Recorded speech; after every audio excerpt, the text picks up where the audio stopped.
सासे जाफुंसार आबादारि मिथिंगानि बिखायाव मोननो हानाय बेरे एबा मौ बासानिफ्राय फालांगियारि आदबजों बेरे मोदै दिहुननाय आदब। नोंथांमोना खेंसालियै मिथिगौ जानो हागौ बेरे मोदैया जोंनि सुबुं माहारिनि थाखाय गोबां हेफाजाब गोनां एबा मुलाम्फा गोनां। बेरे मोदैया गोदैल' नङा, बेरे मोदैया मानसिनि देहानि गोबां बानजायनाय खामानि मावो। नाथाय बे बेरे मोदैखौ माबोरै दिहुनो? बेरे मोदै दिहुननाय आदबखौ माबोरै खालामो नैबे समाव बड'लेण्ड बुब्लिनि गेजेरजों आबुङै फोरमायगोन। बे बेरे मोदै आबाद मावनाय नुथाया बाक्सा जिल्लानि सिङाव थानाय बोरिमुख ओनसोलनि। बेरे मोदै आबाद मावगिरिफोरा खौरांगिरिनि सिगाङाव फोरमायदों दि बेरे मोदै आबादखौ जाय आबादारिफोरा आबाद मावो बिथांमोना बेसर आबादनि बिबार बारनायखौ नोजोर बोनानै बेरेफोरखौ बेसर आबादनि सेराव लानानै थाङो। बेनिफ्राय गोबां बेरे मोदै दिहुननो हानाय खालामो।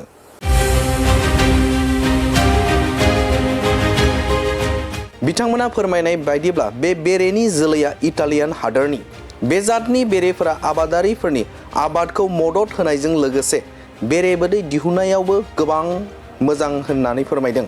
मख'जाथावदि बेवहाय दिहुनथाइ खालामनाय बेरे मोदैफोरखौ हादोरसानि नोगोर गुवाहाटीआव फाननो थाखाय दैथायहरनाय जागोन होननानै बुंथिनायखौबो नुनो मोन्दों।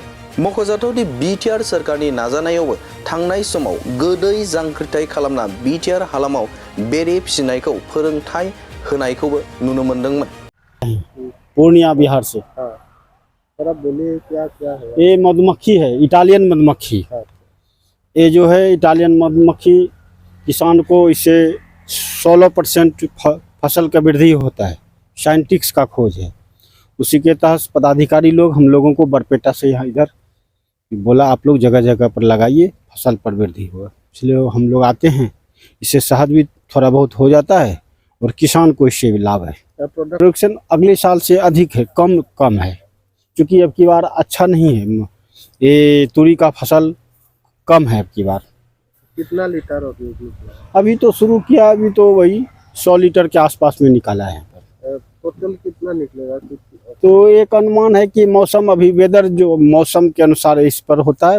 वेदर खराब होने के कारण से उतना प्रोडक्शन नहीं मिलेगा जितना मिलना चाहिए। इसमें वेदर नहीं होना चाहिए, मौसम गर्म होना चाहिए। अभी प्रोडक्शन ये कहाँ ले जाएगा? ये लोग गुवाहाटी को हम लोग देता है, खादी ग्राम उद्योग। कितने रुपये? तो अभी कोई रेट नहीं खुला है, रेट खुलेगा तो अंतर्राष्ट्रीय बाजार में ये जाता है, तो उस हिसाब से रेट खुलेगा। तो कितने? हम लोग 8 आदमी हैं सर। कहाँ ये यहाँ पर है और मुसलपुर में है। अभी इधर कितना? 170 बक्सा है, 170। हाँ।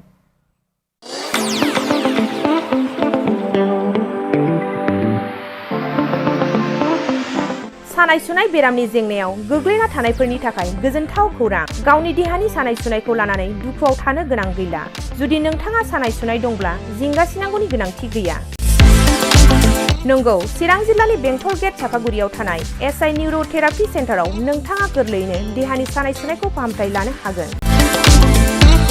बे सेन्टाराव सिं सानाय, आफादावरि सानाय, मोदोम जरा सानाय, आइजोफोरनि जेंना, खर' सानाय बायदि बायदि रोखोमनि बेरामखौ फाहामथाय होनाय जायो।